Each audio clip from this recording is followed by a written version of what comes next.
Cette semaine, dans le balado, on vit une relation houleuse avec notre père, on renoue avec notre ex et on monte un concerto. Bienvenue à Morcené Balado en compagnie de Patrick Marleau et Jean-François Breton. Salut Jeff! Salut. Mais peut-être que pour renouer avec son ex, dépendamment de ce qu'on a fait, ça prendrait un concerto, là, peut-être. un grand gesture, un move, comment dire ça, un gesture, une action romantique. Incroyablement, ouais, c'est ça. Très... justement, télévisuel et cinématographique, là, des chandelles partout, des pétales de rose, un quatuor à cordes. Est-ce que c'est ce qu'on retrouve dans Materialist? Ah, on en discute dans quelques instants. Oui, parce que des fois, les bandes annonces peuvent être trompeuses, disons juste ça comme ça.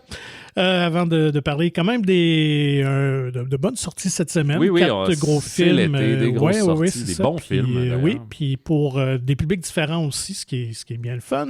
Petit tour d'horizon d'actualité, quand même assez tranquille, mais il y a le festival d'animation Annecy en France en ce moment qui bat son plein. Ce qu'on peut appeler le Cannes de l'animation. Oui, vraiment. D'ailleurs, plusieurs des films ont leur démarrage de leur carrière internationale là-bas, dont c'était le cas avec Flo, qui avait créé un grand buzz. Et puis, on a vu que finalement, ça a été un raz-de-marée. Je pense qu'il y a un film québécois qui est... Oui, raz-de-marée. Je pense qu'il y a un film québécois qui est là, d'animation... je sais qu'il y a un court-métrage, si je ne me trompe pas, d'un ami de Québec, Francis Desharnais. Ah oui, OK. Oui, je crois que oui, qui est BDiste, mais qui fait aussi de l'animation. C'est lui qui avait gagné le prix... comment on appelle ça? Le prix littéraire de la ville de Québec, entre autres pour La Petite Russie, qui parlait de la coop de bûcherons en Abitibi au début des années 1900. Oui, très bonne BD. Donc, Disney est très présent et en a profité pour faire quelques annonces. Donc, on a annoncé le film pour l'été 2027. Dans deux étés. Mais qui a suscité un grand buzz, ça a l'air, au niveau visuel, parce que Pixar vont changer un peu leur technique. Une création originale. Oui, création originale, donc qui s'appelle Gatto, qui veut dire chat, effectivement, en italien. Là, donc, c'est ça. À Annecy, on parle de films de chat. Très important. Là, je pense que ça devient la mode, peut-être, mais c'est de l'équipe qui a fait Luca. Qui est derrière le film. Et on a un visuel qui s'apparente plus à la peinture à la main que la méthode vraiment 3D de Pixar habituelle. Donc, esthétiquement, on s'en va ailleurs. Donc, ça a l'air que la foule a vraiment bien réagi suite à ça. Ouais, c'est ça. Ils appellent ça dans tous les gros marchés de films comme ça. Chaque fois qu'il y a un festival, il y a de la vente de films, il y a des affaires. Tu sais, comme Cannes, on se souvient de genre la semaine où il y a des vedettes sur le tapis rouge, mais il y a avant le marché des acheteurs, qui est comme une semaine avant. Puis là-dedans, il y a plein de ce qu'on appelle des WIP, Work in Progress. Fait que probablement le film dont tu fais référence, Gâteau, ça devait être ça. Fait que c'est du monde, des producteurs qui sont là, voici des images qu'on a, c'est des sketchs, là. Il n'y a rien d'animé encore. Il y a un peu... c'est un pitch qu'ils font pour commencer à vendre leur salade. Tout à fait. À créer l'engouement. L'engouement, effectivement. Sinon, on a annoncé qu'il y aura une suite. Ça, c'est... je vais dire tout de suite Incredibles 3, Les Incroyables 3. Ça avait été déjà annoncé, mais on n'avait pas plus d'informations à ce moment-là. Donc, on a confirmé que Brad Bird va de nouveau écrire le scénario, mais il ne sera pas le réalisateur. Donc, il avait fait les 2 premiers Incroyables. Cette fois-ci, c'est Peterson qui va prendre la relève, qui avait fait Elemental l'année dernière. Mais de ce que je ne savais pas, c'est que c'est le protégé, en fait, de Brad Bird. Il travaille avec lui depuis les débuts de Brad Bird en animation. Puis, il fait aussi des voix. Ce qui est très drôle, Peterson, donc fait la voix d'Emile dans Ratatouille, puis Sox dans Lightyear. Fait qu'il y a comme deux cordes à son arc. Des gigs différentes. Ouais. Donc, j'ai bien hâte de voir. Moi, c'est des films de Pixar que j'apprécie beaucoup. Chris Sanders du côté de DreamWorks, puis de Disney qui fait une couple d'affaires aussi, dont la voix de Stitch. Ouais. Fait que je sais pas si ça a juste commencé par des gags comme ça dans les bureaux, comme c'était le cas de Chris Sanders, puis qu'on dit à Peterson, hey, finalement, viens enregistrer une voix. Une voix de chat robot. Ouais, donc Incroyable 3, donc à suivre, mais une autre suite bien aimée d'une franchise de Pixar, dont on a confirmé finalement la date de sortie, c'est le 5e volet d'Histoire de jouets, donc Toy Story 5. 19 juin 2026, fait que c'est quand même l'été prochain. Ça va être leur... Ouattatazu, parce que Moana en prise de vue réelle sort l'an prochain. Ouais. En mai, je pense. C'est-tu en mai, celui-là? Oui, ça serait du sens. À moins qu'il soit en juillet, là, mais c'est sûr que même eux, même s'il y a un Disney puis un Pixar, ils ne sont pas plus fous qu'un autre. Là. Ils se donnent un 4-5 semaines, comme avec... Stitch et Elio. Stitch puis Elio qui s'en vient, exactement. Là, donc, potentiellement un autre gros été pour Disney. Pour les familles. C'est sûr qu'ils vont vendre des Buzz et des Woody en masse, comme c'est le cas à chaque film. Des figurines de The Rock. Et ce qui est le fun, c'est que là, on nous a donné un petit peu plus de précision sur la prémisse du film. Et moi, je l'aime, honnêtement. Donc, on va retrouver la jeune Bonnie qui était dans Toy Story 4, qui avait hérité des jouets d'Andy. Andy lui avait donné sa caisse de jouets. Maintenant, elle a 8 ans, donc elle est un petit peu plus vieille. Et elle va recevoir... Elle les vend sur eBay parce qu'ils ont de la valeur.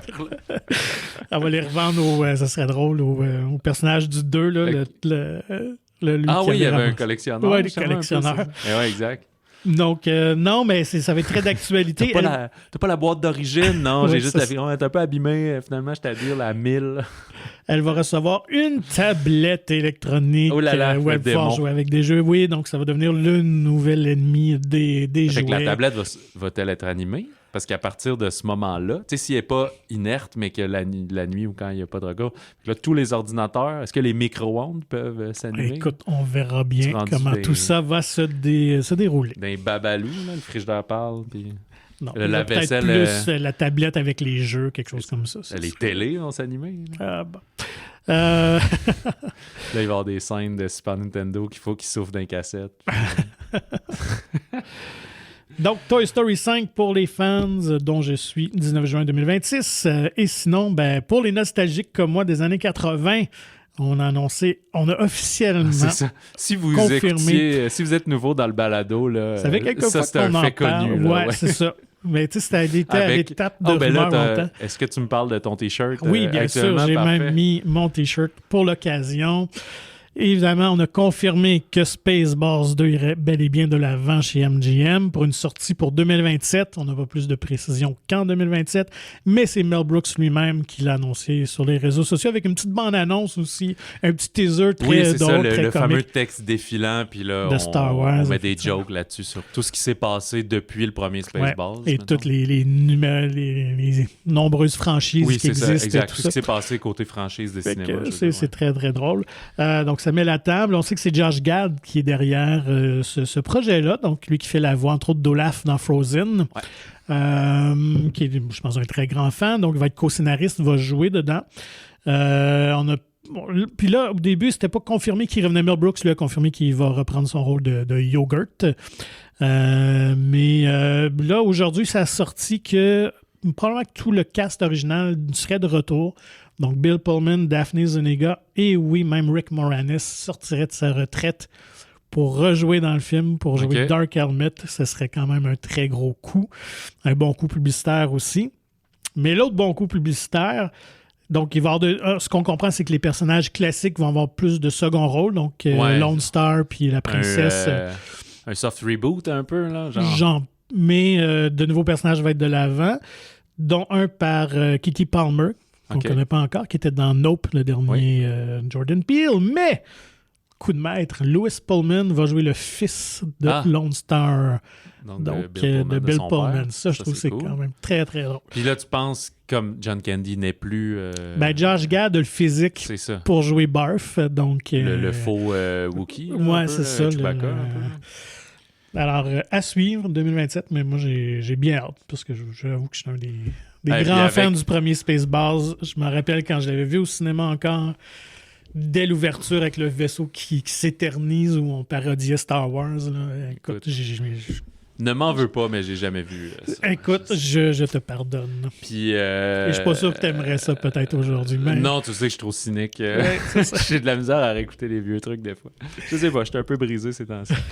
Mais avec le Naked Gun aussi qui revient cet été, on surfe dans cette nostalgie de comédie au cinéma. On disait il y a quelques années que les grandes comédies de studio étaient mortes. Mais surtout les parodies, qui est un genre qui est mort quand même depuis plusieurs années. Que je pense que l'abondance sens. Tu sais, il y a eu... Moi, j'ai connu les films de peur, Ouais. mais là, ils ont étiré la sauce, sont tombés dans Oui, les oui. autres, là, les deux frères Epic là, qui font les movie, epic date ouais, movies, c'est puis toutes ces affaires-là, que c'était Oui, des oui. straight-to-DVD movies. Et c'était C'était de la rarement dompe. très bon. C'est Ouais, ça. puis c'était tout le temps une scène de dialogue nulle avec genre quelqu'un qui reçoit de quoi dans la fourche en background. Là. C'était tout le temps ça. Là. Ouais, donc, mais d'ailleurs, Scary Movie aussi revient. Fait que, Ouais. donc, on rebaigne dans Et cette j'y ère. crois moins à ça. Ouais, moi aussi. Donc, voilà pour les fans de Spaceballs. Et ben, ça fait le tour pour les nouvelles. Sinon, bande-annonce, ben là, on a eu droit à une vraie bande-annonce pour le nouveau Harry Astor Eddington. Ouais, qui sort le 18 juillet, qui a joué à Cannes. Je ne sais plus si c'était en compétition, hors compétition, je sais plus. Moi non plus, je me Je rappelle. pense qu'il est en compé, en tout cas. Ouais, ces fameux affrontements, dans le fond, entre, très moderne, entre un shérif puis le maire de la ville. Affrontement sur quoi? Pas au Colt 45, mais bien dans la pandémie. C'est un film qui se passe littéralement en 2020. Les mesures sanitaires, on est au Texas, je pense, en plus, ou du sud-américain. En tout cas, oui, ça fait... Fait que ceux qui sont comme la distanciation, le masque, versus les autres qui sont comme non, on vit notre vie puis c'est tout. Ouais. Fait que, Puis autour de écoute, ça, il y a d'avoir une espèce de culte religieux aussi, là, où le leader est joué par Austin Butler. oui, c'est vrai. Puis là, Fait que, l'espèce de troisième acte de la bande-annonce vire Coco Banane avec des mitraillettes puis des affaires de même. Ça dégénère. Fait que j'étais très curieux de voir ce film-là. Aussi. Aussi le poster, que c'est comme des buffles qui tombent dans le vide. Ouais. Là. Tu sais, quand les buffalo ils voient mal, ben, ils ont de très mauvaise vision, puis ils tombent au bout d'un... Puis le troupeau suit. Ouais, fait c'est que, ça. ouais. Fait que Je il y a- pense que ça va être un film très politique. Je pense que ça va Ouais, être une politique et satire, polarisant. oui, et je pense c'est que ça. oui. Puis on discutait hors micro. J'espère que les gens vont être au rendez-vous parce que c'est la force et la faiblesse. Harry Astor a commencé avec des films d'horreur très polarisants dans le sens que des gens aiment ou adorent Midsommar ou même chose pour Héréditaire, c'est ça. Fait que souvent, quand tu es dans le culte de l'horreur, tu gagnes des fans qui te suivent comme les frères Filipinou puis des choses comme ça. Mais là, le fait qu'il ait pris une tangente différente, il reste un peu dans le weird, dans le non traditionnel, mais il n'est plus dans l'horreur. Je sais pas si ça lui nuit. Au point de vue box-office, là, que des gens arrêtent de le suivre et se disent ben là, il fait plus ce pourquoi je l'aimais.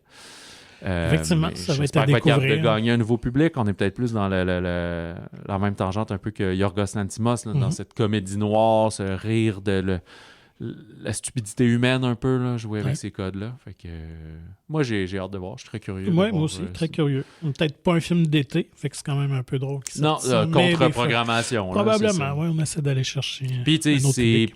crime Joaquin Phoenix puis Pedro Pascal. Là, Pedro Pascal, cette semaine, matérialiste. 18 juillet dans Eddington, 25 juillet dans Fantastic Four. Ouais. Plus toute Last of Us qu'on a vu. Fait qu'il est sur le bord de se brûler, là. Mais il y a encore la sympathie du public et tout. Là. Mais ça commence. Ben, des fois, c'est juste une conjonction malgré toi. Je me souviens, je sais pas si je me répète, mais il y a des années, ça avait fait ça avec Jude Law, puis ça lui a nuit d'avoir pendant 3 ans, tu tournes 6 films, puis ils sortent tous dans la même année finalement. Là. Puis là, le monde devient cœuré, puis ça baisse ta valeur à ce moment-là. Au moins, c'est pas 3 films de grands studios. Fait que, tu sais, c'est pas le même public nécessairement qui va aller voir tous ces films-là. Exactement, ouais. Mais c'est quand même beaucoup d'exposure, non? C'est plus de la télé aussi, là, quand même, là, parce qu'il est dans The Last of Us, puis tout ça. Fait que... Bref, il chôme pas. Ouais, c'est ça. Mais pas. peut-être que lui-même va se dire, ouais, je serais dû pour une petite pause. Là. Surtout que sa carrière a comme... Parti sur le tard. Ouais, quand c'est même, ça. lui, Fait que peut-être qu'il a voulu s'assurer de bien s'ancrer là, pas capable de rien refuser, puis il n'a pas fait de mauvais projets jusqu'à présent. Fait que là, peut-être que son gérant va lui dire aussi on va sortir un petit 6 mois, là, prendre des vacances, puis après, on va te remettre en vedette. Donc, à suivre pour Eddington le 18 juillet. Alors, allons-y avec les sorties de la semaine et on va débuter avec le plus gros morceau, un film familial. Je pense qu'il va frapper un peu la nostalgie, peut-être pas aussi lointaine que Lilo et Stitch, mais quand même, le premier film remonte à 2010. Fait qu'il y a eu le temps de... Ceux qui ont découvert ça ont peut-être maintenant de jeunes enfants. Je pense que c'est l'objectif quand on fait ça. Hein, c'est ça. How to Train Your Dragon de Dean DeBlois. Oui, tout simplement Dragon au Québec, Dragon au pluriel. C'était donc une franchise de films d'animation qui, eux, viennent d'un roman, je sais plus. C'est anglais, oui, Cressida Cowell. C'est ça, qui est pas tout à fait le même titre. Hein. C'est pas How to Train Your Dragon, c'est...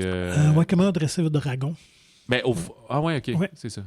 Puis en français, il s'appelait Comment dresser un dragon, je pense que c'était ça. Le roman, oui. Et non pas juste Dragon. Ouais.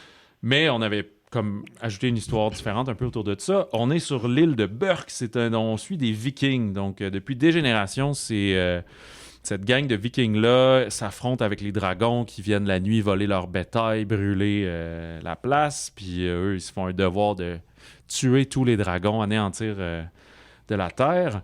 Sauf qu'on va suivre Hiccup, ou Harold en français, qui, lui, est le fils pas du maire, mais du chef du village.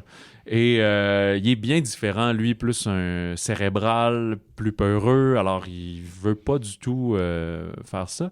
Et par une suite d'événements, va se retrouver en lien avec un dragon qui ne parle pas, qui va finalement se rendre compte qu'ils sont pas si méchants que ça, qu'il faut juste les apprivoiser, un peu comme des animaux, puis qu'ils peuvent bien cohabiter. Mais il va devoir faire croire ça, convaincre le village qui, eux, cherchent le fameux nid des dragons pour anéantir tous les dragons. Et au-delà de ça, ça va être le dragon le plus dangereux, quasi mythique que personne n'a jamais vu. Oui, parce qu'il est trop rapide, on le voit pas. Le Nightwing, c'est ça? Night Fury. Night Fury, la furie nocturne. Voilà, fait qu'une histoire d'affirmation de soi, de tolérance, de respect de la nature, de cohabitation, des relations père-fils, parent-enfant, mais père-fils dans ce cas-là. Ouais, donc trilogie originale, 3 films. J'imagine comme moi, tu n'as jamais vu les films d'animation. J'ai vu le premier, okay. Mais genre en 2010. Ouais. Ça fait très longtemps. Peut-être le deuxième, pas certain, mais le 3, je sais que non. Moi, je me souviens que c'était... un des éléments intéressants, c'était Jason Baruchel qui faisait la voix de Hiccup et Gerard Butler qui faisait la voix de son père. Et là, Baruchel est beaucoup trop vieux pour rejouer un adolescent, mais Butler a pile le bon âge pour faire le chef du village. Alors, c'est lui qui reprend son propre rôle, un peu comme avec le Moana qui est à venir de Rock qui va rejouer Maui. Tout à fait. Fait que les gros gars costauds peuvent continuer à jouer des gros gars costauds. Oui, absolument. Donc, sous maquillage comme ça et costume, ça passe très bien. Oui, voilà. Mais j'allais dire que moi aussi, je passais un peu à côté de ce phénomène-là. Pourtant, mon garçon, lui, a lu les romans. Ah oui, OK. Au primaire, il avait vraiment trippé parce que les romans datent du début des années 2000, 2002, 2003. Puis, avec ma fille, je sais pas pourquoi. Finalement, ça n'a jamais donné ou peut-être qu'elle les a vus avec des amis et tout ça. Fait que j'étais quand même curieux de voir ça. Faut dire aussi que Dean DeBlois, est un Québécois, anglophone. Oui. Il vient de la région d'Elmer, donc j'ai quand même une fierté de souligner ça. C'est pas de Montréal, cool. C'est un Gatinois. Oui, vraiment, de l'Outaouais, qui a fait son chemin dans l'animation, donc avait co-réalisé Lilo & Stitch, qui était son premier film. Également, en fait, c'était l'équipe, lui et Chris Sanders, qui avaient co-réalisé le premier Dragon aussi. Et la raison pourquoi que finalement on lui a offert cette version live-là, j'ai eu une entrevue avec lui il y a quelques jours, c'est que finalement, on lui a offert tout simplement. Il disait, contrairement à Disney, où ils m'en ont jamais parlé, il dit là, dès qu'il y a une idée de faire une version en prise de vue réelle de Dragon, c'est Universal, le distributeur, de DreamWorks, dans le fond. Oui, DreamWorks, c'est ça, mais c'est Universal qui ont la licence. Donc, qui l'ont approché, demandé s'il était intéressé. Puis, évidemment, lui avait toujours cette ambition-là de faire un vrai film, entre guillemets. Donc, il a accepté, mais avec la condition qu'il y avait un contrôle total sur les idées créatrices du film. Donc, qu'en est-il pour How to Train Your Dragon? C'est sûr, pour nous, en tout cas, j'imagine que tu te souvenais très peu de l'original, fait que j'imagine que... Non, je me souviens des grandes lignes de ce qui allait se passer et tout. Là. Parce que, tu sais, le dragon avec lequel il se lie d'amitié, il s'appelle en anglais Toothless, donc un peu sans dents, mais il est traduit par croque-mou. Puis c'était quelque chose de très fort dans la culture populaire. Là. C'est ça qui, tu sais, il est cute. Un dragon qui est cute, qui est attachant, qui agit un peu comme un chat, quasiment, ou un jeune chien, tu sais. Fait que, sans être trop cartoonesque, mettons, même si c'est des comic books, mais il y a de quoi d'intéressant. C'était comme des films d'animation, c'est ça qui infantilise pas, si je peux dire. Puis, je sais pas si on l'a mentionné, mais c'est ça, c'est des studios de DreamWorks, fait qu'on n'est pas dans le Disney ici. Puis c'est la première adaptation prise de vue réelle que DreamWorks fait. Fait qu'alors que Disney a quand même saturé le marché, puis eux-mêmes, tu sais, Lilo et Stitch, c'est un gros succès, mais Blanche-Neige, ça s'est planté, puis Dumbo aussi, puis ils ont tiré la plug sur plusieurs projets en disant, là, on pourra pas toutes les faire. Fait que même en production, là, ils en ont retiré beaucoup. Mais fait que c'est un peu le défi. C'est à chaque fois qu'on se dit, est-ce qu'il y a un plus-value? Est-ce que c'est nécessaire? Est-ce que c'est intéressant? Puis je pense qu'ici, le film est vraiment réussi. Mhm. Si toi qui n'as jamais vu le premier, ben ça semble pas être une copie ou juste une raison mercantile de le faire. Évidemment, quand ils donnent l'aval, c'est parce qu'ils sentent que ça va être rentable financièrement puis ça va relancer la franchise et tout. Mais je pense que Dean, quand il a... en québécois, Dean, il l'a fait pour les bonnes raisons. Les bonnes raisons, c'est pas juste un chèque de 10 millions. C'est comme, j'ai envie de faire ce film-là. J'ai toujours aimé cet univers-là. J'adore ça. J'adore ces personnages-là. Je crois que ça va plaire aux gens comme les Harry Potter ont plu avec ces créatures-là fantastiques ou le Game of Thrones, c'est pas très enfant, mais on est des adultes, puis je l'ai pas écouté en disant « Ah, ça, c'est un film pour enfants. » Non, effectivement. Il s'écoute super bien, même que alors que l'animé pouvait commencer comme la plupart des films d'animation à, mettons, 4-5 ans, ben là, on est peut-être plus dans le 7-8, parce que c'est un peu sombre par moment, les dragons peuvent faire peur. J'écoutais une entrevue avec Dean DeBlois dans un autre podcast anglophone. Puis il racontait que là, c'est bizarre parce que comme ils ont commencé par un livre où c'est pas imagé, c'était juste des romans, il n'y a pas d'image. Tout à fait. Fait que là, on a créé des dragons en forme animée, mais là, on veut les créer en forme réelle. Fait que c'est l'inverse. Faut comme on part de la version adoucie pour en faire une version qui est plus sérieuse. Mais il dit, dans le cas de Toothless, donc de Croque-Mou, mais on a fait ça, mais amené, il y avait un traitement trop aride pour Croque-Mou. Fait que là, il dit, lui, il a fallu le remettre un petit peu cartoon, garder les gros yeux, garder son visage très rond, très doux pour qu'on comprenne qu'il est... Pas qu'il y ait un look méchant, sérieux, tu sais, mais qui reste amical. Fait que c'est le seul qui fait exception. Ben, pas le seul.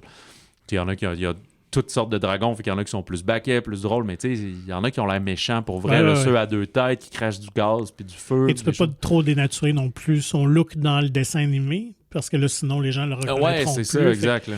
C'est toujours délicat. C'était ceux-là qui ont accepté qu'il reste plus... un petit peu plus cartoon. Ouais, c'est ça, voilà. Tout à fait. Puis il paraît très bien.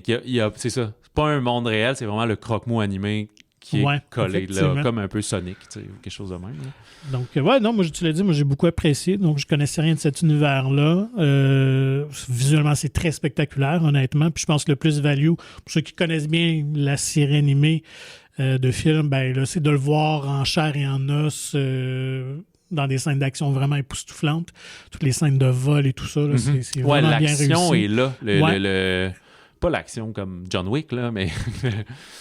C'est ça, ouais, le vol en air, ils l'ont dit, ils sont pas gênés à écouter Top Gun puis à écouter tous ces trucs-là pour voir qu'est-ce qui fait qu'ils sont excitants, là, les films de cascades aériennes, des missions impossibles qui sont excitants. On analyse le montage, les plans, le rythme de ces choses-là pour le recréer. Il y a des versions 3D aussi du film, fait que c'est ça qu'on veut, que ça soit hot et immersif.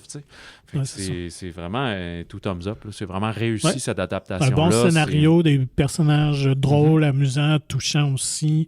Donc, les deux comédiens, les principaux, il faut souligner aussi, qui font un bon travail. Mason Thames, qui était dans The Black Phone. Mais c'était pas le petit gars principal? Oui, c'est lui qui avait été kidnappé, mais là, on est quelques années plus tard. Ouais, donc, ça, il a grandi, mais tout le long, je me disais, son visage vient de où, tout ça. Puis il va être dans Black Phone 2. Il va être dans le 2, fait que grosse année pour Mason. Oui, c'est ça. Et celle qui joue Astrid, bon, ça avait créé quelques remous. Parce qu'elle n'est pas blanche. Parce qu'elle n'était pas blonde. Oui, je le sais, ça m'a gossé. Ah, OK, mais elle est... Ouais, ça t'a gossé, toi aussi. Mais elle est très bonne, jouée par Nico Parker, que toi, en fait, tu voyais Catherine Levac tout le long. Oui, je voyais une jeune Catherine Levac. Quand même. Mais c'est une fille d'une comédienne connue, parce que je trouvais que son trait aussi me rappelait quelqu'un. Donc, c'est la fille de Tam Dewey Newton. Ah, ben oui, OK. Fait que, voilà, qui commence à faire son chemin dans le monde du cinéma et de la télévision. Oui, tout le monde est très bon dans ce film-là. Ouais. J'ai lu aussi que pour la chimie, justement, de tous les jeunes, là, une coupe de visages, celui qui était dans Deadpool 2, là, puis du monde comme ça qui reviennent, ils ont utilisé cette technique que certaines productions utilisent, c'est qu'ils ont toutes fait être coloc. Fait qu'amener les auditions, c'est comme on veut lui, mais là, après, ils les mettent ensemble. Ça prend des budgets pour faire ça, mais t'es recalls, t'es réappels, t'es mets ensemble là, faites juste parler, niaiser. Puis là, c'est comme, OK, ce que vous dites, comme parce qu'ils se chirpent, ils s'agacent entre eux, ils se bullient un petit peu. Fait que pour que ça semble naturel, puis tout, ben, ils ont fait cohabiter, être coloc tout le temps du tournage, puis toutes ces affaires-là pour que cette chimie-là soit pas forcée, mais devienne naturelle. Je sais que Olivia Wilde avait fait ça pour Booksmart, entre autres, parce que pour que les deux aient l'air d'avoir vraiment une chimie, ben, avant le tournage, ils ont fait être coloc, passer du temps ensemble, créer une chimie, puis une aisance à être ensemble, puis comment on appelle ça? Non, des inside, c'est ça que je voulais dire un peu. Fait que ça marche bien. Quand tu as les moyens de le faire, de les faire habiter, de les faire déménager, de les faire ça, ben ça apporte des vrais résultats.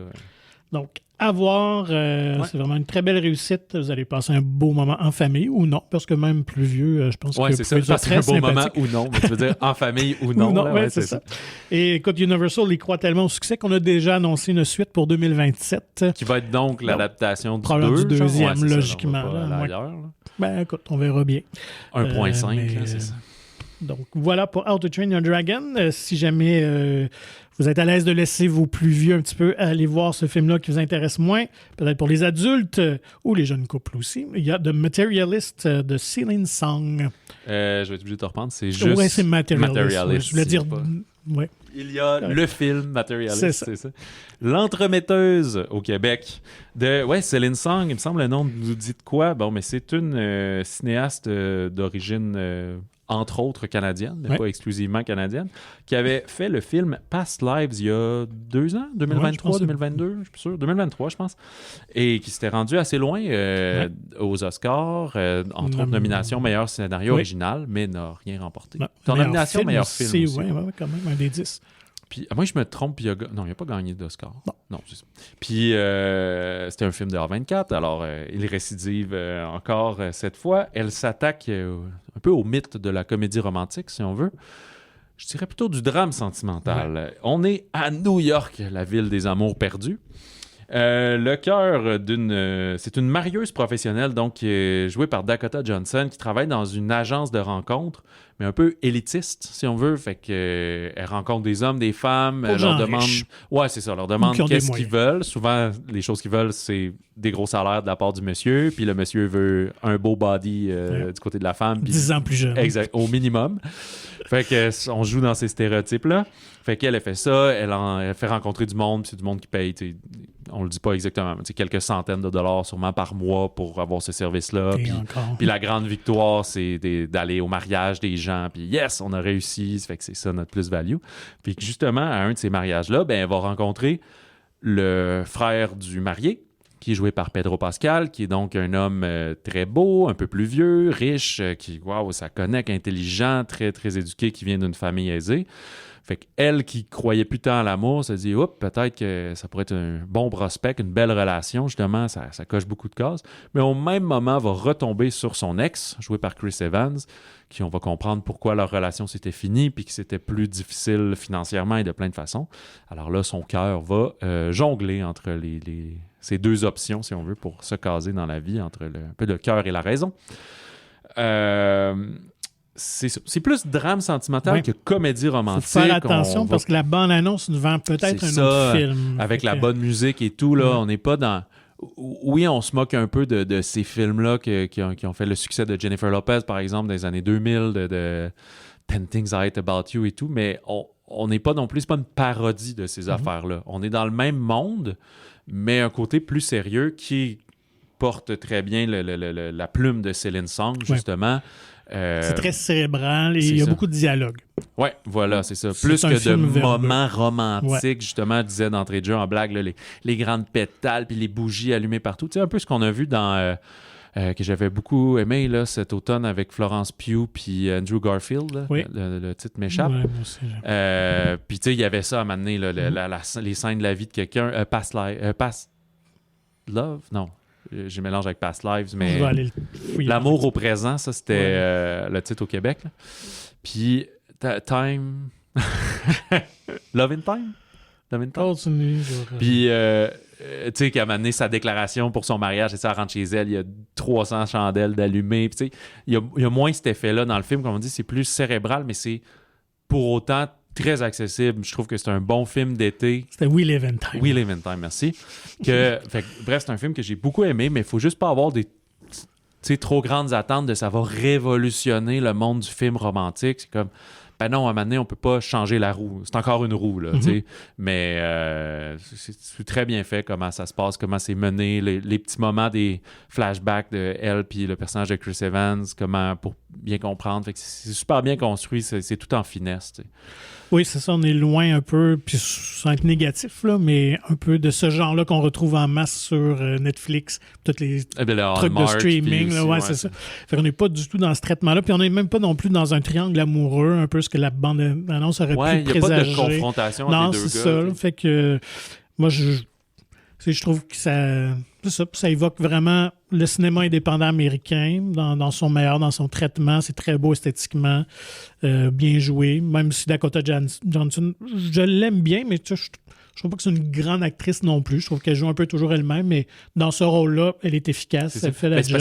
C'est un rôle introverti. Oui, c'est pas un personnage pas dans la séduction. C'est ça, qui est extraverti puis qui fait des folies avec ses amis de girl. C'est comme une solitaire quand même. Puis elle-même, elle se décrit qui est brisée, qui est calculatrice, un peu froide et elle-même, son personnage. C'est comme ça qu'elle se décrit. Mais qu'est-ce que j'allais dire? Donc, mais bref, c'est ça. Fait que j'ai trouvé ça très, très intéressant. Puis... As-tu versé une larme? Non, j'ai pas versé. Ce que j'allais dire, c'est que j'ai aimé qu'on... Il y a beaucoup d'emphase mis sur son travail aussi, sur ce monde-là. Fait que c'est pas juste accessoire non plus. Vrai. Fait que ça, j'ai trouvé ça fascinant quand même.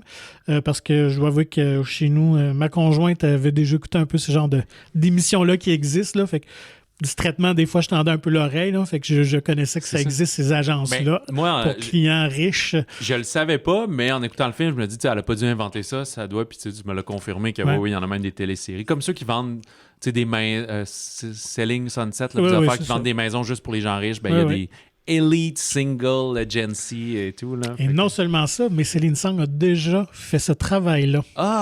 Fait que je pense que c'est pour ça qu'on ressent une authenticité dans sa façon de d'écrire des dialogues, de présenter le tout. Elle juge pas le travail. Non. Parce que c'est vraiment ça. Puis c'est du monde qui n'ont pas envie d'être sur Tinder, fait qu'ils veulent déjà réduire leur liste. C'est du monde que... C'est très aussi American Dream, là, je trouve, l'idée de... Tu sais, c'est des... On le sent que sa clientèle... Il y a plusieurs de ces femmes-là qui ont envie d'être femmes au foyer d'un homme qui gagne 300 000 $ et plus par année, qui travaille dans les banques, puis ces affaires-là. Puis c'est très superficiel, mais c'est pas des mauvaises personnes. C'est juste qu'on dirait que c'est cet écosystème-là. Il faut qu'il y ait étudié à Harvard, puis qu'ils viennent d'une famille riche qui possède un vignoble. Tu sais, t'es comme... Mais ça existe. C'est un peu du wannabe 1%, là, mais c'est ça pareil. Fun fact d'amour, en parlant de Céline Song, je savais pas, est en couple avec le scénariste Justin Kuritzkis, qui a travaillé, lui, sur les 2 derniers films de Luca Guadagnino, Challengers et Queer. Fait qu'un power couple de scénaristes de films indépendants. Et Challengers, qui avait aussi une histoire d'amour, de triangle, un trio et tout ça. De belles personnes. Oui, parce que là, il y a ça aussi dans l'engouement autour du film. Il y a un petit peu de Pedro Pascal versus Chris Evans. Pedro Pascal qui est la nouvelle coqueluche hot pour... autour de moi, là, toutes les femmes de entre 30 et 40 ans sont comme « Oui, il approche 50, mais I don't care, je le veux. » Puis d'autres qui est comme moi, j'ai connu le beau Chris Evans de l'époque, comment il l'appelait, le derrière... America's Best Ass, ou quelque chose comme ça, là, les jokes de quand il y a ses tight pants dans Captain America. Fait que c'est pour ça que c'est plus le marketing donne ça, mais dans le film, il n'y a pas de scène où ils se battent.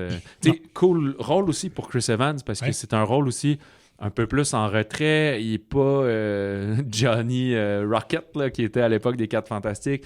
Désolé de décevoir, pas de scène sous la pluie avec ses abdos. Il reste Chris Evans, là. Je veux dire, il met t-shirt jeans puis il est chaud, là. Mais il ne se met pas en valeur son corps ou qui il est. C'est pas un film qui est suave ou qui est sexy, là. C'est pas du young adult, là. Non, vraiment pas. Mais excellent film, oui. Petit fun fact, on l'avait remarqué, il y a une scène où, justement, le personnage, en fait, joué par Chris Evans, est un aspirant acteur, mais sa carrière commence à trouver ça dur parce qu'il approche la quarantaine puis il est toujours pas vraiment des pièces de théâtre indépendantes. Là. Effectivement. Donc, une des pièces dans lesquelles on va jouer qui s'appelle Tom and Eliza. Et sur l'affiche, on voit que c'est une pièce écrite par Céline Song. Et tout ça, c'est bien mis en évidence. Donc, et c'était le cas. Donc, c'est vraiment une pièce existante que Céline Song avait écrite en 2016. Donc, elle s'est fait un petit clin d'œil à elle-même. Fait que, voilà. Tu sens mieux. J'avais envie de jouer à un petit jeu rapidement. On a oublié de s'en reparler. S'il y avait une version québécoise, qui tu mettrais aujourd'hui? Tu m'as nommé pour le rôle féminin, tu m'as parlé d'Evelyne Brochu. Je trouvais ça intéressant comme casting. J'ai repensé aussi peut-être justement Juliane Côté, Sarah-Jeanne Labrosse. Je pense que ça pourrait marcher. Ça dépend du ton du film. Ouais. Il y a un mélange d'aura et de charisme, puis des fois c'est juste qui ressemble aussi mettons à Dakota Johnson. Puis ça dépend des âges. Pour le personnage de Pedro Pascal, mon premier réflexe a été Pierre-Yves Cardinal. Ouais. Mais si tu mets une Sarah-Jeanne, ben là il y a une différence d'âge qui est raisonnable, là, en tout cas. Ouais, dans une dizaine d'années, parce que c'est un peu ce que les personnages ont dans le film aussi. Éric Bruno, évidemment, c'est comme un... Tu sais, quand celui qui est plus propre, riche, neat, c'est sûr qu'on y pense. Plus champ gauche, j'ai pensé à Alexandre Landry aussi, qui pourrait faire ça. Ouais. Puis dans le Chris Evans, là, il commence à être un peu plus vieux, là, je veux pas chômer personne. François Arnault, c'est sûr que c'est dans les un peu plus foufou, ça marche. Ouais, j'avoue. Plus jeune, Antoine Pilon. Pas Antoine-Olivier Pilon, mais Antoine Pilon. Puis peut-être Henri Picard là, aussi qui devient dans les youngsters. Il est plus jeune pas mal. Là. Fait que là, si tu mets une Evelyne Brochu, puis là, c'est dur de croire qu'ils ont sorti ensemble avant. Fait que là, il faut que tu rajeunisses tout le casting de 10 ans. T'es plus 2 vingtenaires puis un trentenaire plutôt que 2 trentenaires puis un quarantenaire. Henri Picard, je le prendrais pour Dragon, pour qu'il joue Harold.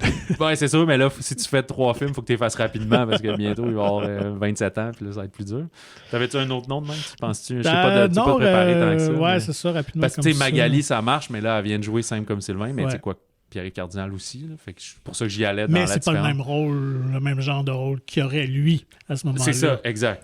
Parce que comme aux Deux femmes en or aussi, c'est sûr que Laurence Leboeuf, Karine Gontier, ça peut se jouer pour... Karine Gontier, en tout cas, je ne vais pas chimer. En plus, on a parlé de ça dans l'entrevue, mais là, elle est plus à 40. Elle est deux approche. Je sais pas, Dakota Johnson, dans quel âge, pour vrai, versus 35. OK, c'est ça. Puis son personnage a ça, 33, 32... En fait, c'est Chris Evans qui est un peu l'imposteur parce qu'il joue à peu près cet âge-là, je pense. Mais lui, il a passé 40. Il a passé 40. Je pense qu'il y a 43. Je pense qu'il dit qu'il y a 38 dans le film. Ouais, c'est ça. Mais il y a 43. 50. Ben, amené en vieillissant, c'est ça. Je trouve qu'il y a un jeu de plus ou moins 5 ans qui fonctionne. Souvent, on mise plus sur le moins 5 ans que le plus 5 ans. Là. On veut que les gens jouent plus jeunes que ce qu'ils sont et non l'inverse. Mais ouais, c'est ça. Mais il y a un âge jeune où ça marche pas. Là. Comme tu dis, à 25, tu peux pas jouer 17, là, tu sais. Pourtant, il y en a beaucoup qui font dans les... Mais si tu le fais, il faut qu'ils le fassent tout. C'est ça. Mais il faut que tout le monde ait 24 puis joue du 17. Oui, c'est ça. Parce que si tu mets un 19, là, c'est comme, OK, oui, vraiment... Parce que tu as même dans Fanny, Milia, 21, puis là, elle joue du 15-16. Ouais, mais ils ont tous 19, 20, c'est ça. Là, il n'y en a pas un qui a 14. Pour vrai, ouais, c'est ça clasherait. Donc, voilà pour Matérialiste. Ou au Québec, les matérialistes. Non, je sais pas, l'entremetteuse. Allons complètement ailleurs. Je sais pas s'il y en a une au Québec, Montréal, une agence élite comme ça. Là, pour, bonne question. Je sais pas s'ils ont assez de clients. Tu sais. De clients, c'est ça. Le bassin est assez si grand que ça. Pierre-Carl Pellado, Justin Trudeau, là, sur quel... Ben, il n'est pas à Montréal, mais sur quelle agence? Il n'ira pas sur Tinder. Là, ça veut... Ouais. Je connais une amie d'une amie. Il y a peut-être une agence spécialement pour la politique aussi. On sait-on jamais. Donc, allons avec The Life of Chuck de Mike Flanagan. Oui, au Québec, littéralement. La vie de Chuck. Avec une couple de gros noms, pas mal. Tom Hiddleston, Chiwetel Ejiofor, Karen Gillan, Mark Hamill, en parlant de ta nostalgie, qui lui aussi, là, il a une moustache puis il joue un bonhomme un peu alcoolique, ça lui donne un coup de vieux. Ouais. Parce que les derniers rôles qu'il avait, c'est sûr que quand il gardait Luke Skywalker puis des choses comme ça, il paraissait pas si vieillissant, mais là, je trouve vraiment... Ben, il joue plus vieux, la moustache, tout ça, là, tu fais... il joue son âge. C'est un grand-père, là. Ouais, tout à fait. Qu'est-ce qui se passe dans The Life of Chuck? Assez spécial, ce film-là. On comprend, on est sur la côte californienne. C'est la fin du monde qui commence par des espèces de cataclysmes écologiques, comme un peu ce qu'on voit venir, la crue des eaux, des feux de forêt, des éruptions volcaniques. Ça va pas bien. Ce qui va amener à genre, la fin de l'Internet, la fin du réseau télé, puis les gens sont un peu devant l'inconnu, devant cette peur-là. Mais au même moment où tout ça arrive, puis là, on suit plus le personnage de Chiwetel Ejiofor puis de Karen Gillan. Là, il y a des pubs. Puis c'est un moment où personne mettrait des billboards, mais des billboards qui disent bravo pour tes 39 ans de service, thanks Chuck, pour le personnage de Charles Krantz, avec la face de Tom Hiddleston avec un café puis des lunettes qui a l'air 100% comptable banquier. Puis tout le monde se pose des questions sur l'angoisse de la imminente fin du monde, de genre on n'a rien fait puis ça s'en vient, puis de genre what the fuck cette affaire-là, genre. Fait que c'est ça. Puis c'est un film, je vais quand même un peu arrêter là, mais c'est un film qui est en 3 actes, mais qui se passe à l'envers. On commence par l'acte 3, ensuite on va voir le 2e acte, ensuite le premier acte. Fait que donc, à l'inverse du temps. Fait que c'est pas un personnage à la Benjamin Button qui réduit, c'est juste la manière qu'on nous conte l'histoire est inversée. Donc, fait qu'on commence avec ce personnage-là rendu adulte et on va retourner jusqu'à ce temps qu'il soit. C'est ça. Au 2e acte, ça va être jeunesse. Sa vie adulte. Là, on va voir l'entrée de Tom Hiddleston. Puis 3e acte, ça va être quand il est joué plus jeune. Donc, qu'est-ce qui va mener à ce qui vient et la suite. Ouais. Fait qu'on va on va tranquillement au courant du film ouvrir des portes et à la fois nous donner des clés pour qu'on comprenne qu'est-ce qui se cache derrière chaque porte. Littéralement, il y a une porte qui est barrée tout au long du film dans la maison victorienne. Tout à fait. Il y a une porte remplie de mystères et ces mystères, on le doit à Stephen King parce qu'il faut mentionner que c'est une adaptation d'une de ses nouvelles, publiée en 2020 dans le recueil If It Bleeds, en français Si ça saigne. Une nouvelle qui est quand même plus cosmique, plus on n'est pas dans l'horreur, non, vraiment pas. On est plus dans une parenté à Stand By Me de Shawshank Redemption, à la limite un peu de Green Mile, mais pas aussi fantastique non plus. Fait que c'est vraiment un changement de ton. D'ailleurs, beaucoup des gens disaient que c'est une de ces nouvelles ou ces histoires les plus optimistes quand même de Stephen King. Fait que Puis Flanagan aussi, on l'a connu. C'est la 3e fois qu'il travaille avec des œuvres de King, mais il a fait aussi des films d'horreur, des Ouija, puis des affaires de même. Fait que lui non plus, on n'est pas du tout dans l'horreur. Il fait des séries d'horreur aussi. Oui, c'est ça, sur Netflix, des grandes, qui a eu beaucoup de succès. Les Haunted Manor, c'est ça? Oui, The House of Haunted Hill, des trucs comme ça. Donc, il avait fait la suite de Shining Dr. Sleep, mais quand même Gerald's Game, qui était justement moins dans l'horreur, qui était plus une espèce de misery un peu, mais il navigue bien les genres. Mais là, ici, on va complètement ailleurs. Moi, honnêtement, c'est un film que j'avais de grandes attentes parce qu'il avait gagné quand même un prix du public à TIFF à Toronto en l'automne dernier. Puis un peu partout où il est passé, il y avait de bonnes critiques et tout ça. C'est quand même distribué au Québec par Neon Pictures. Au Québec, c'est Entracte. Entracte, mais excuse-moi. Aux États-Unis, Neon. Qui ont quand même leur ligne éditorialiste, artistique assez précise. Fait que j'étais quand même... Ça m'avait un peu étonné.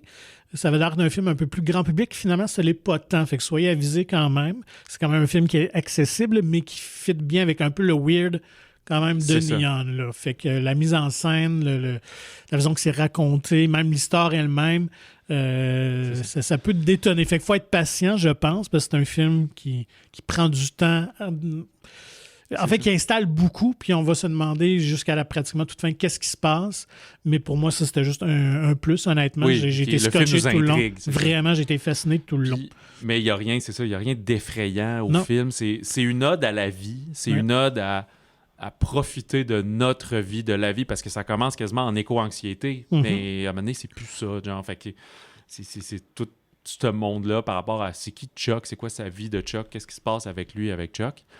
Quelques scènes de danse aussi, vraiment pas un musical, mais de gens qui dansent. On sait que Tom Hiddleston fait partie de ces comédiens au talent versatile, infini.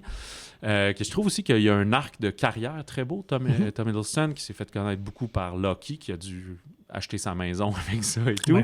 Puis que là, il choisit bien ses projets. Fait qu'il est très apprécié. Il plonge souvent dans le cinéma plus indépendant et non pas des films de gros studios. C'est sûr que les comparatifs qu'on entend, c'est Forrest Gump, c'est le show Truman, qui est un peu aussi ce qui a changé l'angle de trouve que celui-là Jim Carrey. Est très, très à propos, parce que c'est quand même un film qui est très cérébral. qui fait un peu placer aussi, justement, je trouve, dans les décors. Il y a comme un décalage. Est-ce que ce qu'on voit est réel ou pas? Fait penser un peu à ce côté-là de Truman Show. Là, c'est ça. Mais ajoutons que, imagine que dans le show Truman, nous, on le sait pas que c'est une télé-réalité, puis tu mélanges un peu les choses. Là. Ben, je sais pas, c'est pas le punch de ce film-là, mais c'est comme... Les morceaux du casse-tête sont plus mélangés. Oui. Tandis que dans le show Truman, c'était ça le but, c'est que nous-mêmes, on regarde le film qui est un film sur quelqu'un qui est dans une série puis qui le sait pas. Fait qu'il faut que nous, on le sache pour avoir cette empathie-là envers la personne, tu sais. Fait que c'est ça. C'est un film qui est quand même cérébral, mais qui est facile et people pleaser à sa façon. Moi, je trouve qu'il y a de beaux moments. Il y a vraiment de très belles scènes, dont celle de la danse, entre autres, avec une drummeuse. Artiste de rue. Artiste de rue qui joue de la batterie. Tout ça, je trouve que c'est vraiment un beau moment. C'est un film aussi qui est narré. Il y a une narration, Nick Offerman, en version originale, qui fait la narration. Chuck faisait telle affaire et tout. Fait qu'il y en a que ça peut miner, mais c'est ça qui permet que le flow fonctionne pour le spectateur. Là. Et d'ailleurs, ça fait écho à Stand By Me puis The Shawshank Redemption, où il y avait aussi beaucoup de narration dans ces deux films-là. Sauf que dans Shawshank, c'est Red, donc c'est un personnage qui narre lui-même. Dans Stand By Me aussi, c'était le personnage de Will Wheaton. Là, c'est quelqu'un complètement autre, là, narrateur externe. Voilà, fait que c'est dur de... On veut pas divulgager le film, dire exactement qu'est-ce qui se passe. Fait que c'est à voir, mais c'est pas le film qui va être sur tous les écrans, tout cinéma. Là, il doit quand même sortir au moins sur une quinzaine, peut-être 20 écrans. Mais je comprends que c'est plus limité. C'est ça. C'est dans l'ADN Neon, mais sans être weird horror. Là. C'est pas Bring Her Back. Là. Non, ça c'est R24. Là. Mais en tout cas... Non, très, très accessible. Donc, si vous aimez juste un peu les films différents, là, un peu plus d'auteur. Un peu film de festival. Ça vaut vraiment la peine. Puis vous allez voir quelques visages familiers quand même dans le film qui m'ont surpris, dont deux quand même, ça faisait longtemps qu'on avait vu. Tu parlais de Mark Hamill quand même, qu'on a pu revoir un petit peu dernièrement, mais celui qui joue sa femme, donc la grand-mère du personnage de Chuck, de Tom Hiddleston, c'est Mia Sara, qui jouait Sloane Peterson dans Ferris Bueller's Day Off. C'est qui Sloane? C'était la blonde de Ferris. Ah, OK. Oh. Puis, écoute, je pense que ça faisait comme une dizaine d'années qu'on l'avait pas vue dans quelque chose, mais son dernier grand film américain hollywoodien, c'était 1994, Time Cop, avec Jean-Claude Van Damme. Oh là là! Okay. Fait que c'est quasiment 30 ans qu'on l'a vu sur les écrans. Fait que puis elle se ressemble un peu quand même. Et on retrouve aussi Heather Langenkamp, un petit rôle. Elle joue une voisine qui est un peu malade. Heather Langenkamp, c'était Nancy Thompson dans Nightmare on Elm Street 1 et 3. Les vrais savent. Écoute, puisque c'est quand même un personnage marquant. On retrouve aussi Matthew Lillard de Scream aussi. Vrai. Lui aussi qu'on voit popper à gauche une fois de temps en temps. Ben, là, dans Five Nights at Freddy's. Et tu parlais du personnage de la professeure un peu hippie, tout ça, qui ressemblait à Megan Fox. Une jeune Megan Fox. Ouais, c'est ça. Effectivement, son visage m'était familier. C'est le nom peut-être moins Katie Sagal, mais c'est la conjointe de Mike Flanagan. Ah. Et elle est de tous ses projets, dans tous ses films, même les séries télé. Fait que moi, j'ai replacé avec The House on Haunted Hill, entre autres. Là, fait que j'ai fait le lien. Mais je ne savais pas que c'était sa conjointe, puis que, dans toutes ses productions, finalement. Et est-ce que je me trompe ou c'est même... J'ai oublié de noter, mais j'ai vu en regardant ce Letterboxd, c'est lui qui fait le montage de son film aussi? Oui, il est monteur, en fait, de tous ses projets. Ouais, c'est ça, Ouais, c'est comme Sean Baker d'ailleurs. Ouais, c'est ça. Il y en a que c'est tout ou rien. C'est comme soit ils sont dans leur film puis ils jouent dedans, mais tu sais c'est moi qui le montre, il est dans ma tête, j'ai mon idée, puis d'autres que c'est comme non, ça prend un professionnel, ça prend un regard externe qui j'y fais confiance et cette personne-là, il y a beaucoup de femmes aussi qui sont monteuses. Cette personne-là va me dire non, ça c'est trop, non, tu vois le rythme ici, tu sais. Parce que quand toi tu tournes, tu as écrit, tu tournes, tu as de la misère à avoir du recul puis à accepter de couper des scènes, de couper des dialogues. Non, c'est trop bon. Mais c'est ça qui fait des fois que le film est un petit peu flat ou 4 minutes trop long pour comme... Fait que quelqu'un qui est externe fait comme non, ça niaise ici, il faut qu'on coupe. Puis c'est comme, ou d'aller chercher la bonne prise. Des fois, tu es hésitant. Mais oui, il y a d'autres cinéastes comme Steven Soderbergh aussi, c'est la même chose. Les frères Cohen, mais eux vont utiliser des pseudonymes, ce qui est très drôle. Ils ne mettent pas leur... Robert Rodriguez aussi a souvent monté une couple de ses films comme ça. Je ne sais pas s'il le fait tout le temps. Mais... Donc voilà pour The Life of Chuck. Pour l'offrande internationale de la semaine, un beau petit film français, Les musiciens de Grégory Magne. Oui, des visages moins connus ici. Je vais aller direct sur le synopsis. On va être quasiment en huis clos dans un château parce que c'est une mécène, donc quelqu'un qui a d'héritage riche qui veut exaucer la volonté de son défunt père. Donc, elle va ramasser 4 Stradivarius, des violons et violoncelles hors de prix et très rares, et engager 4 musiciennes qui sont tous des piliers de leur art, de leurs instruments, mais de différents milieux, j'y reviendrai, pour leur demander de jouer ensemble une pièce que son père avait commandée 30 ans auparavant à un compositeur, puis qui avait encore jamais été jouée. Donc, elle a été commandée juste pour lui, mais ça n'a toujours pas été fait. Il n'arrive pas à réunir ça. Fait que là, elle a tous les morceaux. Elle a les violons, elle va chercher les personnes. Fait que t'as un qui est vraiment un peu une vedette de la musique classique, là, il est poster boy, il est beau, un peu rockstar, mais du classique. Il fait des CD où il joue plein de morceaux puis des affaires comme ça. Un petit peu imbu de lui-même. Oui, il se prend pas pour un 7-Up flat. Il y a un qui sont un ancien couple ou qui ont eu une idylle amoureuse, un qui est même non-voyant ou malvoyant. Elle, la violoncelliste, puis une autre violoniste, mais elle qui est plus une populaire des médias sociaux, qui n'a pas fait toutes les écoles de musique de la même manière. Mais un talent naturel. C'est ça, mais qu'on la remet en doute parce que elle est talentueuse, elle fait des prestations de musique classique, mais après, c'est une photo d'elle en bikini sur la plage. Fait que là, on dit, ben là, le monde t'écoute juste parce que t'es belle puis t'es jeune. Puis elle dit, oui, mais en même temps, après, ils écoutent moi qui joue du Vivaldi. Fait que ça leur fait peut-être découvrir cette musique classique-là qui, on se cachera pas, de nos jours, est moins dans l'ère populaire là, de nos jours. Depuis plusieurs décennies, c'est à part de la musique pop. Fait que du monde comme ça, moi je travaille pour la rendre populaire. Fait qu'il va y avoir du clash entre les musiciens, des têtes fortes. Fait qu'elle va faire appel, donc, cette mécène-là. Elle va dire, là, moi je vous ai tout mis là, puis je paye, là, mais je peux pas vous sauver. J'ai besoin d'un bon coach, d'un Martin Saint-Louis. Fait qu'elle va chercher le compositeur de la musique pour dire, peux-tu venir les diriger puis rendre vie à cette œuvre-là que tu as composée? Puis lui, il va dire, finalement, je pense que j'aime plus ça, la musique que j'ai faite, je la sens mal. Fait que tout se remet en branle, mais ils sont comme, oui, mais là, on a la captation là, dans une semaine, fait qu'il faut que ça avance. Là. C'est pas un projet qu'ils font juste pour le fun, c'est parce que il y a des fonds, ça va être diffusé, on capte ça à l'église à telle place, on a des dates. Fait que, on est vraiment dans les répétitions à peu près une semaine avant l'événement, même 5-6 jours avant, il y a un décompte des jours. Ouais. Fait que, un film sur la musique classique, mais sur la musique classique qui sort des moules de genre l'opéra et le chef d'orchestre, mettons. C'est du quatuor à cordes. Ouais. Voilà, fait que c'est très excitant, très vivant. On parlait dans Materialist, c'est le fun de voir le métier. On voit un peu différent de ces métiers-là, si on veut. T'sais. Même la réparation, ça commence avec la réparation, puis l'entretien, puis la mise en enchère des œuvres, puis ça va comme finir avec. Juste avant de te passer la parole, je vous cacherai pas, il y a des moments de musique qui sont super beaux, qui sont super vivants, donc la fameuse performance à la fin, ça finit pas avant, on la veut, mais est-ce qu'elle va arriver aussi bien que prévu? Ça, c'est le suspense du film. Avant d'y aller avec mes impressions, toi, en tant que musicien, j'étais juste curieux de voir... un musicien classique, par contre. Non, mais quand même, tu apprécies la musique, tu connais un peu cet univers-là. Je l'ai côtoyé plus au cégep, là, mais moi, j'ai pas fait le conservatoire. Mais est-ce que quand même... T'as appris des choses, ça t'a fasciné de voir certaines... J'ai pas appris, mais ça m'a rappelé que ce monde-là existe, puis existe pas juste par... Tu sais, comme un musicien populaire, tu peux pas... Tout le monde n'est pas juste Vincent Vallière, puis genre, je compose mes chansons, puis c'est moi, tu sais, il y a du monde qui joue pour Vincent Vallière, puis quand il joue pas pour lui, il joue pour d'autres mondes, puis quand ils font leur musique qu'eux décident ou non de composer, là, ils la jouent encore à plus petite échelle, tu sais. C'est rare les histoires des Ariane Moffat là, que j'accompagne Daniel Bélanger, puis amener je fais ma carrière, puis ça devient aussi big que lui, puis tu sais.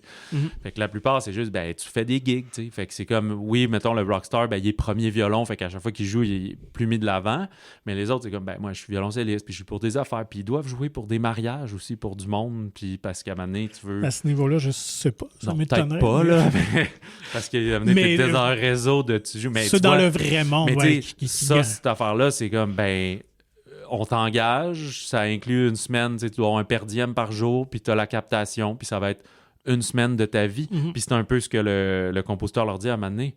Savourez le moment que vous avez beau vous dire « Hey, bye, à la prochaine », il y a des chances que vous rejouez jamais de votre vie avec ces gens-là. Ouais. Fait que tout ce qu'on crée est un moment présent, puis ça, il faut que ça se transmette. T'sais. Même un artiste qui fait un spectacle, pareil pour un humoriste, mais en musique, tu as une âme puis une émotion qui est différente que juste le rire.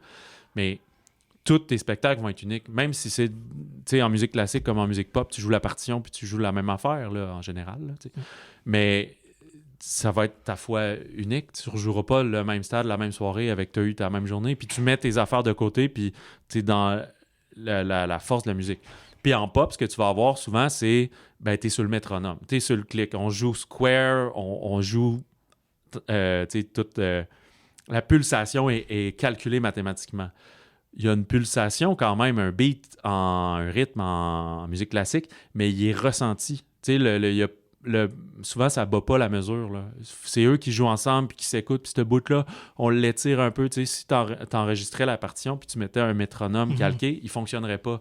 Il y a des moments qu'on ralentit, des moments qu'on allonge parce que c'est ça l'impression. Tu sais, on joue avec la temporalité un peu. Hein. Fait que ce film-là le rend très bien, cette énergie-là de la semaine. Après, les personnalités qui sont, là, c'est comme des clichés, mais c'est vrai qu'ils sont là, puis ils les traitent de façon réelle et pas de façon plastique, mettons. T'sais.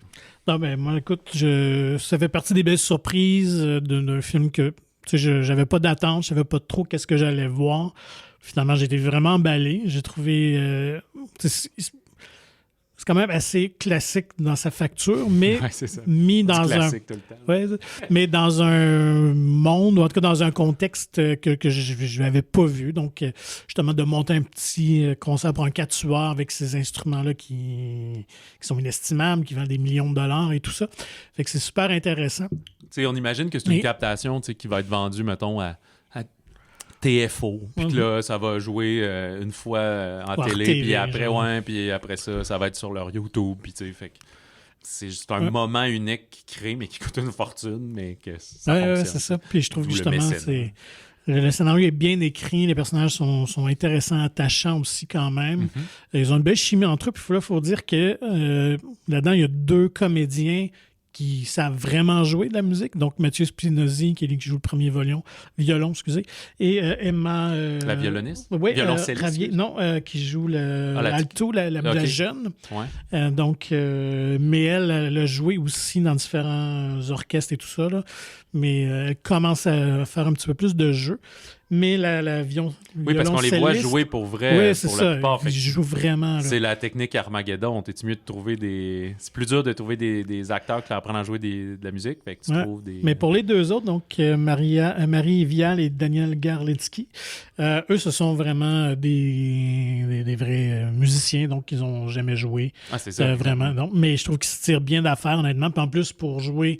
un couple qui a eu une idylle, qui ont déjà une idylle. Ça, ils jouent quand même un peu quelques moments plus dramatiques là, et tout ça. Là. Fait que je trouvais que le mariage... Lui, il est vraiment non-voyant. Oui, il est vraiment non-voyant. Puis fils est d'origine russe et son père et son grand-père sont des violonistes de renommée mondiale et tout ça. Là. Fait qu'il a vraiment suivi...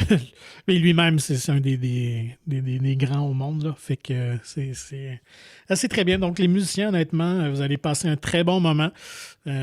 Surtout, vous êtes mélomane, vous aimez la musique classique, allez-y, puis laissez-vous bercer par les sons. Oui, c'est ça. Le chaos et le résultat final. Ouais. Tu parlais d'international, mais je nous enverrai encore plus loin, juste pour parler d'un film à sortie quand même limitée, un film japonais, coprod de Japon-France en fait, qui s'appelle Super Happy Forever ou Heureux à jamais au Québec. Et il sort donc le 13 juin à Montréal, je pense que c'est du Parc, peut-être au Beaubien aussi. Puis il va y avoir des sorties au courant des prochaines semaines dans d'autres cinémas à travers la province. C'est un film aussi qui se déroule en 3 temps, accompagné de son ami Miyata, le jeune homme Sano, qui est un Tokyoïste, qui vient de Tokyo, retourne à Izu, qui est une station balnéaire, donc au Japon. Mais on comprend que 5 ans auparavant, il avait rencontré une charmante demoiselle qui devint sa femme, mais que là, ils ne sont plus en couple pour différentes raisons. Fait qu'il est un peu dans cette nostalgie, ces affaires-là. Fait que premier volet, on va être dans lui qui est sa brosse puis un peu désagréable avec son ami. Deuxième temps, on va retourner 5 ans avant découvrir cette rencontre-là qui, de par ses tons un peu plus mélancoliques, plus joyeux, va changer aussi un peu le rythme puis le rythme du film. Puis troisième temps, on va résoudre certains mystères. Tout au long du film, il va y avoir un genre de leitmotiv avec une fameuse casquette rouge qui, au début, cherche, on va comprendre d'où elle vient, quand est-ce qu'elle est perdue, etc. Sans être le film Le Violon Rouge à travers le temps. Puis la chanson La Mère de Charles Trenet aussi qui revient. C'est quand même drôle de voir des Japonais la chanter. Je pense même qu'elle chante en version comme japonaise, comme les paroles traduites et tout, ou karaoké, ou des fois, les gens font juste siffler l'air, une femme de chambre qui siffle l'air et tout. Fait que c'est ça. C'est un film qui est très intimiste de Kohei Igarashi. C'est pas son premier film, il en a fait une couple, mais c'est du cinéma indépendant là, quand même. Je sais pas dans quel festival et tout ça a joué, là, j'ai oublié de noter ça, mais ça me rappelait un peu Aftersun avec Paul Mescal il y a quelques années, là, sans ce côté suicide et tout, là, la relation parent-enfant, mais dans la thématique vidéo, dans la lenteur du récit, du doux amer qu'on appelle un peu, et sur le bord de la mer, très beau là, dans ce cas-ci. Voilà, fait que c'est un peu ça. Je recommande chaudement, mais c'est pour le cinéma international plus pointu, plus niché, mais un beau vibe. Je sais pas comment dire, une journée très chaude, il a l'air de faire chaud, ils disent chaud humide un peu dans eux. Un grain, pas nécessairement le grain, mais la colorisation qui est plus terne, plus pastel un peu. Des scènes de nuit, des scènes de jour, des scènes de discothèque. Le monde est comme beau dans un naturel, même quand ils vont pas bien puis qu'ils sont chaumardes, là, ce qui est très à propos parce qu'il devient vraiment désagréable avec son ami quand il sort en boisson. Fait que c'est présenté en version originale sous-titrée? Oui, exactement, c'est ça. Je pense qu'il y a de la sous-titre anglais ou sous-titre français, justement, dépendamment du parc Beaubien. Fait que je recommande, si vous avez accès à ce film au courant de l'été, Super Happy Forever. Très beau film. Voilà. La semaine prochaine, le 20 juin, une couple de sorties, mais notamment 28 Years Later, donc le volet qui complète une trilogie inattendue et qui va même lancer une autre trilogie, donc ça va finir avec 5 films au bout du temps. De cette fameuse franchise de zombies britanniques. Et c'est Danny Boyle qui revient à la direction, donc réalisation, scénarisé par Alex Garland, qui lui aussi, grosse année, même s'il dit qu'il va se calmer, il ne le fait pas tant que ça. Fait qu'on découvre ça la semaine prochaine et autre chose, le nouveau Pixar et d'autres films, sûrement français et autres. Contactez-nous comme d'habitude, balado@monciné.ca par courriel ou sur les réseaux sociaux. Suivez Magazine Mon Ciné sur Facebook et Instagram et procurez-vous gratuitement le magazine Mon Ciné, disponible en version numérique ou physique dans votre cinéma favori de la province. Visitez le monciné.ca pour plus d'informations. Sur ce, on vous souhaite bon cinéma, bon popcorn et si jamais votre chum possède une cicatrice au tibia, demandez-lui la vraie raison.